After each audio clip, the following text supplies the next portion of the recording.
Aunty கோலத்தில் பக்தர்களுக்கு அருள்பாலித்து வருகின்றார் பழனி மலை முருகன். 6 படை வீடுகளில் முதல் வீடாக பழனி திருக்கோயில் உள்ளது. இந்த கோயில் மட்டுமல்லாமல் கோயிலில் சித்தர்களால் உருவாக்கப்பட்ட நவபாஷான முருகன் சிலை பல்வேறு சிறப்பம்சங்களை தன்னகத்தே கொண்டுள்ளது.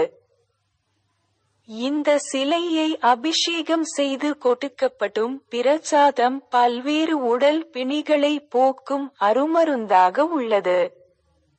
தண்டாயுதபாணி விக்கிரகத்திற்கு 4 விதமான அபிஷேக பொருட்கள் மட்டும்தான் உபயோகிக்கப்படுகிறது. அவை நல்லெண்ணெய், பஞ்சாமிர்தம், சந்தனம், விபூதி என்பவை.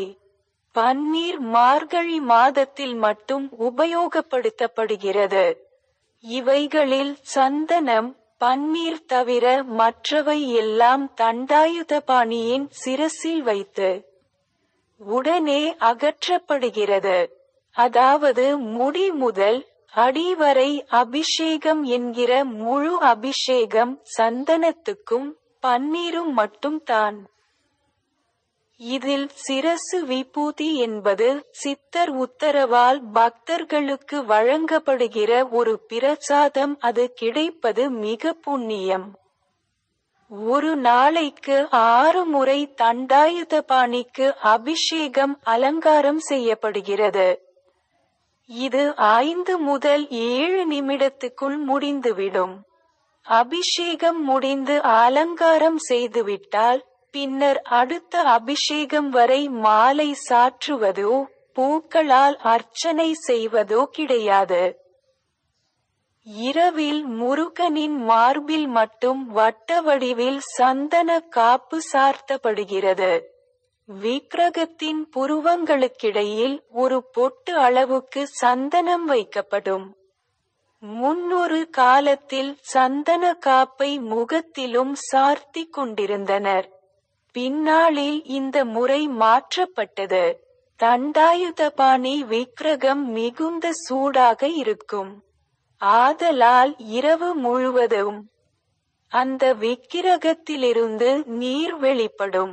இந்த நீரை அபிஷேக தீர்த்தத்துடன் கலந்து காலை அபிஷேகம் நடக்கும் போது அங்கு இருக்கும் பக்தர்களுக்கு பிரசாதமாக விநியோகம் செய்கிறார்கள்.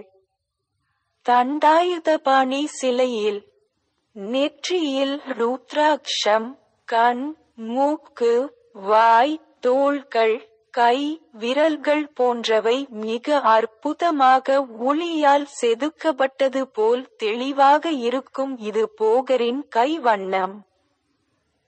அந்த சிலையை சுற்றி எப்போதும் ஒரு வித சுகந்த மணம், இதுவரை ஒரு போதும் வெளியே உணர்ந்திராத பரவி நிற்கும்.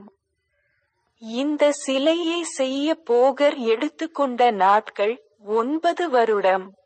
அம்பாள், முருகர், அகத்தியர் இவர்களுடைய உத்தரவுக்கு பின்தான் போகர் இப்படி ஒரு சக்தி வாய்ந்த சிலையை செய்ய முயற்சியை எடுத்தார். இதற்காக 4000 மேற்பட்ட மூலிகைகளை பல இடங்களிலும் சென்று தெரிவு செய்து கொண்டு வந்தார்.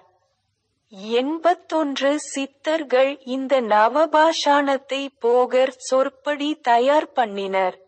இது பொது நல எண்ணத்துடன் செய்யப்பட்டதால் காலமும் இயற்கையும் தன் சீற்றத்தை குறைத்து கொண்டு சித்தர்களுக்கு உதவி செய்ததாக இன்னொரு துணுக்கு தகவல் உண்டு.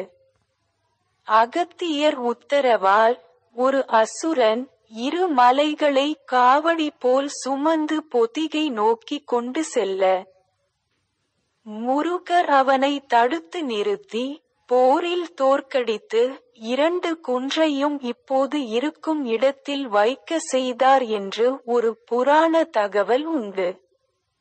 போகர் இகபரத்தில் இருக்கும் போது தன் மனைவிக்கு கொடுத்த வாக்கை நிறைவேற்ற முருகனை மேற்கு திசை நோக்கி பிரதிஷ்டை செய்தார்.